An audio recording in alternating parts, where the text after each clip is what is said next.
really fucking excited for this one. Today we're talking about books, more specifically self-development, self-helpy type books. I have a few favorites, 7 to be specific, that we're going to be talking about today. Obviously I have a matcha because how could I possibly film a video talking for an extended period of time without caffeine?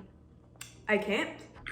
As we go over these books, I'm gonna give just sort of my thoughts on like what I did and didn't like about it, as well as a few like key takeaways of what I took / remember from the book. Not necessarily like the main point of it, but what I sort of got from it. So like my personal takeaways. And we are starting with my favorite self-help book of all time. I can't even tell you how many fucking times I've read this book. I've read the paper version a few times, I've read the audiobook, or I've listened to the audiobook.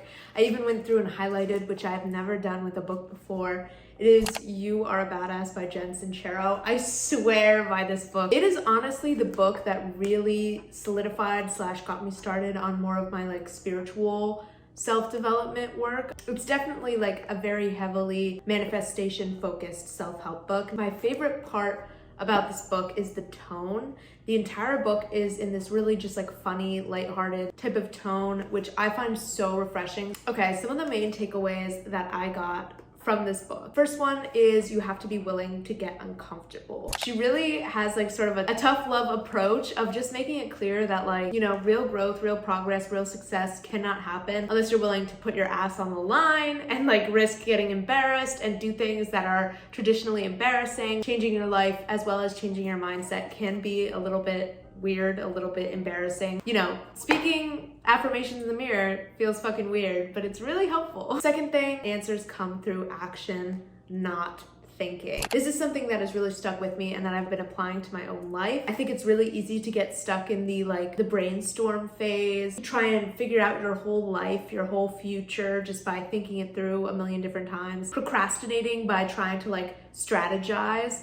But something that she stresses is that you figure out the answers, you figure out the path that's gonna take you to where you wanna go through taking action, through taking wrong steps and right steps and realizing what works and what doesn't. And that's something that I really took to heart and in the past year really applied to my life, like just taking the first steps, even if I'm not sure it's the right one. And the third takeaway is to treat your goals like decisions. Basically have a no nonsense, no matter what it takes approach to the goals that really matter to you versus just saying, okay, I'm gonna try, or I want to do this, because then as soon as it gets hard, you're gonna back out, you're gonna make excuses. But if you treat it as a decision, you don't give yourself that space. There's a quote in this book that's something like, you haven't failed until you quit, everything else is just gathering information. And when I've been like trying to build different skills, whenever I have like a roadblock or a tough moment where I'm considering quitting, I will think to myself, is this where I want my journey with this skill to end? Let's say you're a chef. I'm going with a chef example. If you make an awful dish and everyone laughs at you and you're so embarrassed and you're like, oh, why am I even doing this? Like, I don't want to be a chef anymore. This is such a weird example, but roll with it. You would think to yourself, if you're thinking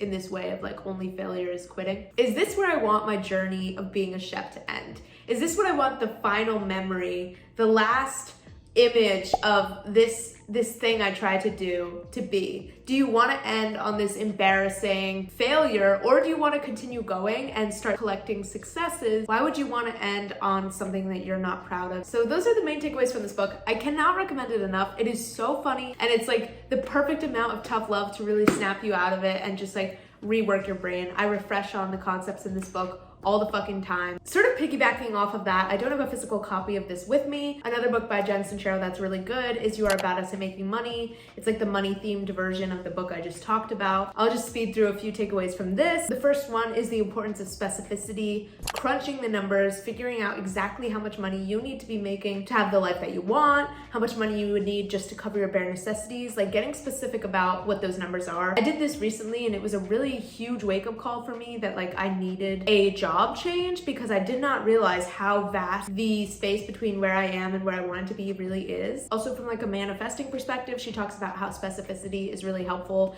and just with goal setting in general, like specificity is important. The second takeaway from this book is honestly just the unvillainizing of money, not being afraid to admit that you want it, that you want to make more of it. She does a really good job of sort of talking about how it can actually be a great resource for the types of changes that we want to make or for the life that we want to have. The last takeaway that I got is how much you think you're worth matters. As someone who does freelancing work, this was like a huge kick in the butt for me because I have a tendency to underprice myself. I think a lot of people have a tendency to underprice themselves.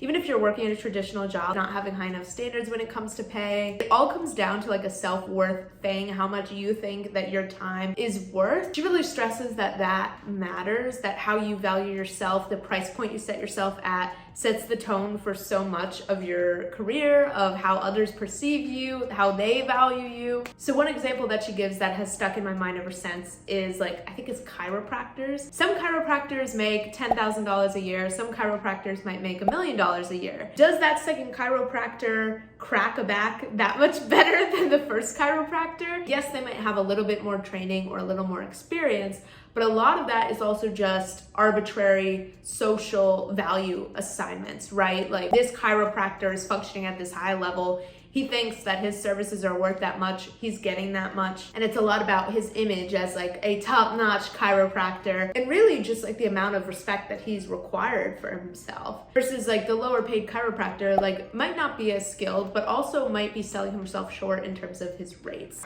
All right, book number 3, The 5 Love Languages. This is a book about love, and I think it's like an underrepresented topic in the self-development space, partially because I think self-development is a very individualistic, driven culture. So basically this book talks about 5 different love languages, which are words of affirmation, physical touch, acts of service, quality time, and gifts. So it basically talks about how for each of us, we receive and appreciate love in one of these languages, maybe a couple of these languages. So for example, for one person, words of affirmation might be the most meaningful. Another person might care more about physical touch. Okay, 2 huge takeaways I took from this book. It doesn't matter how loud you're talking if you're not speaking someone's language. Oh my God. Once I put it into these words, I was like, holy freak, that makes so much fucking sense. And I think it's the reason why there's a lot of frustration in relationships, lots of dynamics where both people are trying really hard, but they both end up feeling like shit. This is why I think it is. I even recognize this in some of my own past relationships. People have a tendency to try and speak to others in the love language they like to receive because that's what they've found feels good to them. So they're like, let me give it out in the same way. So in my past relationships, what I've realized is that I was speaking my primary love language, which is words of affirmation, basically drowning the people I've dated in like verbal affection, when a lot of them probably didn't have that as one of their top love languages. And that's why I felt like I was always feeling underappreciated because I wasn't speaking to them in the language that they wanted to hear, in the language that they could hear. As well as I didn't communicate to them that words of affirmation is my love language. I didn't have the knowledge or the tools to do that at that point. So they didn't know that that's what I was lacking, and that's why I was always feeling unfulfilled. They thought they were doing loads by giving me gifts or quality time when really all I wanted was verbal affection. Literally life-changing. I can't believe I did not know that before. And the second huge takeaway that I got from this book is that loving somebody is a decision and a daily choice. It's an action more so than just a feeling. In the book, he talks a lot about how that crazy like roller coaster in love sensation will die. If you get into a long-term partnership based on that feeling, off of that, oh my God, I would do anything for this person, I'm just like obsessed with them. And then it goes away, you're like, I'm not in love anymore. And that's why a lot of partnerships break up. But what he sort of explains is that when that feeling dies, you need to be prepared to put in the work, put in the actions that it takes to love each other through these love languages. The love is sustained in that other sense of doing things that better each other's lives, doing things that make each other happy, not just relying on that crazy like adrenaline chemical feeling. You know? I love this book. Go pick it up. Emotional Detox by Sherianna Boyle. I need to reread this because there is a lot of very specific practical information in this, like tips to calm yourself down, like an entire process that I need to like revisit. But I did get some like very overarching, like valuable takeaways just from one read. And I feel like this book put into words something that I personally have been feeling for a long time, and I couldn't quite put it into words. My biggest takeaway from this book is that over-processing your emotions keeps them stuck in your body. Let me explain what I mean because that sounds a little crazy. So over-processing emotions refers to like intellectualizing them, trying to understand them, moving in circles and circles, trying to find a solution, trying to find an explanation that spares your ego, trying to explain it to a million different other people, and then getting frustrated when they don't understand. It can be any of these things. And what I mean about it being stuck in your body is that a lot of us have these like pain points. I can think of very specific instances or examples that when I think about them bring up a physical feeling of like dread and embarrassment and discomfort. And when I think back about what separates those moments from other moments that could have been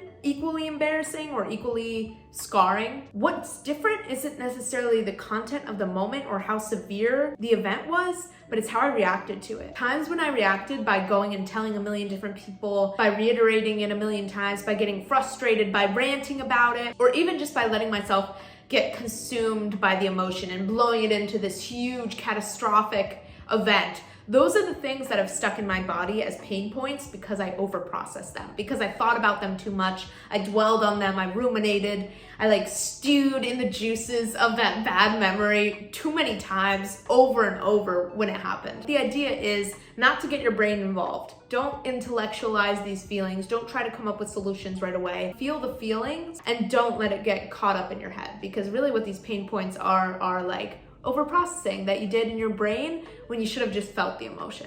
All right, the next book, Think and Grow Rich by Napoleon Hill. I just want to say the tone of this book does not do it for me. It was not a very interesting read. I was not like enthralled by it. It's also very old, which doesn't help. So a lot of the examples about like the Great Depression as if it just happened are like,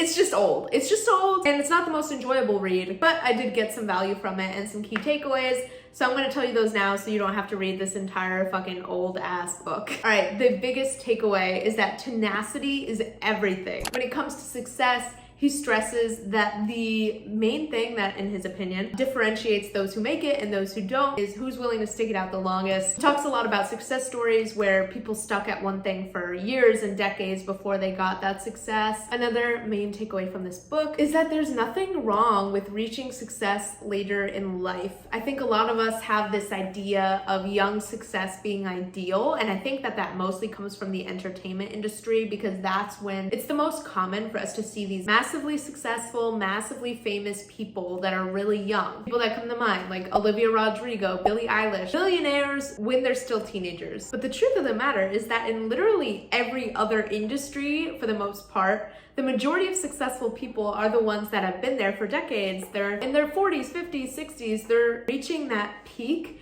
at like a more realistic time in their lives. They're growing, they're learning, and then, you know, it takes them a bit of time to get there. And I just found it really refreshing to hear him talking about success stories that did take time, that required sticking at something for a long time, and that didn't glorify young success so much. I think the reason that a lot of young people feel so much pressure is because we have this idea in our head that we need to be massively successful and wealthy in our 20s, and that's just like not realistic for the majority of people. So yes, just a great reminder that young success is the exception to the rule, not the rule. Okay, book number 6, another one that I do not have a physical copy of with me right now, but it is The Power of Now by Eckhart Tolle. This is a very intensely spiritual book. So if you're not a spiritual person, you're not into the spiritual side of self-development, or if you're just not ready to rock with some of the like really radical ideas in this book, that's totally chill. I found it very fascinating, very enlightening. And honestly, reading it was such a weird experience. I listened to it in audiobook form, and this is the only time this has ever happened to me, but I swear to God, listening to this book felt like meditation. It almost felt like, I don't even know how to explain it. Like I was like on drugs or something was weird. Like my entire perception of reality would slip into this state where it felt just slightly sharpened. Like everything was sort of full of energy. I really just don't know how to explain it. It was so crazy. It really did just feel like everything around me was just sharpened, like a little dial had been twisted. I'd be like sitting there eating breakfast and I'd be like, whoa. Very weird experience reading this book sometimes. Yeah. All right. One idea, one takeaway that I found really interesting. Identifying with your story means being defined by your past. Oh my God. Like, I had never thought of it this way. Something that's always bothered me in job interviews is when the first question they ask is like, what's your story? Like, wanting you to give a full account of your personal history as if that's your identity, like your life trajectory so far. And after reading this book, I became so much more aware of the fact that we tie our self-perception, our identity to what has happened to us in the past. So something that I really learned from this personally was that like every new day, every new relationship is a fresh start and can be a fresh start, and you don't need to lug around all of those past experiences. I became a lot more aware of my mouth and like what I would tell new people I met and what made me feel good when I talked about it versus what didn't make me feel good when I talked about it. So like an example that comes to mind is like if I get into a new romantic relationship and I catch myself talking about this time that this guy like treated me badly. Something I've noticed is that talking about those past experiences, those negative past experiences that I clearly still am a little bitter about,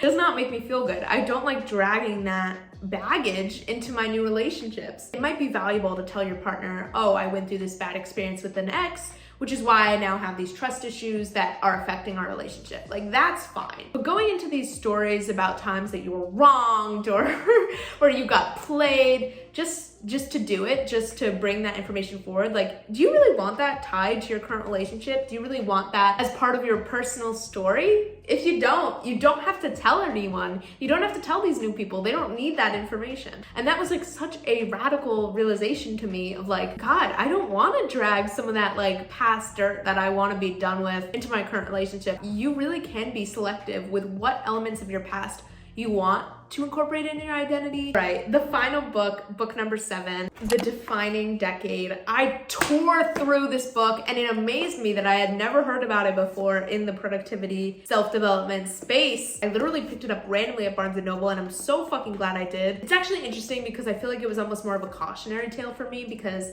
it's about being in your 20s and a lot of the mistakes that people in their 20s make or how they approach it from the wrong lens. And thankfully, I'm still in my very early 20s, so I haven't fallen prey to a lot of the stuff she talks about, but my God, did it warn me not to. It was such a perspective shifting, tough love, full of like real examples type book, full of personal stories of like clients she's worked with. Biggest takeaway from this book, there is a difference between experimenting in your 20s and wasting your 20s. It's some tough love for sure. It's some fucking tough love. Here's the thing. Okay, so first let me sort of explain her argument here. So she's saying that your 20s sort of set the tone for your life trajectory in a lot of ways. It's a period where your brain is still developing, so like the habits and the mindset that you adopt during this time are largely going to define a lot of your personality later in life. Of course, there are exceptions, but for the most part, a lot of your personality gets set up during this time period. It's a time where you're really capable of still changing and you're setting the tone for your identity, how you view yourself, and your earning potential. Basically, she's saying that we've taken the whole, you're young, it doesn't matter, do whatever, like you have plenty of time. We've taken that way too far, is what she's arguing. The idea is not that you can't experiment, you can't take risks, you can't try and retry different career paths, but it's that you should have some sense of direction. You should be moving towards something, even if later down the line you decide you want to move towards something else. Just having any sort of direction, making progress instead of standing still. It is better to move in a direction and find out that's the wrong direction than to be sort of floating in space and not committing to anything. Honestly, really changed my perspective on things. Great wake-up call, nice little kick in the butt. I think we have this idea of like the 20s as this throwaway decade where you get to have fun, you get to focus on your friends, you don't really need to think about your career, you can work whatever fucking job you want. And then around 30, maybe you start getting serious about your life and start, putting together the boring adult pieces and whatever. That's a depressing model to me. I would much rather find a balance where throughout my entire life, I make space for taking risks, for experimenting, for entrepreneurship, while also working towards some of those more traditional security type things like, okay, how am I gonna get a house? Or what's a good paying job that I can have while I build up these creative dreams of mine? Like, the two things can exist at the same time. It's a lot less stressful and it puts a lot less pressure on your big ideas, your big dreams, if you have this side of security. And I think that's sort of unglamorous to talk about, but I appreciate the fact that she makes it somebody vacuuming right now. Good time for a matcha break. All right, that is it. Those are some of my favorite self-development books. I freaking love talking about this. I would love to do a second part to this. If you guys have any recommendations for self-help books that have really changed the game for you, definitely leave them down in the comments. If you're interested in more content like this, I have an entire self-development playlist that I will have linked down below. And yeah, I hope you guys have a good one. I will catch you in my next video. All right, bye.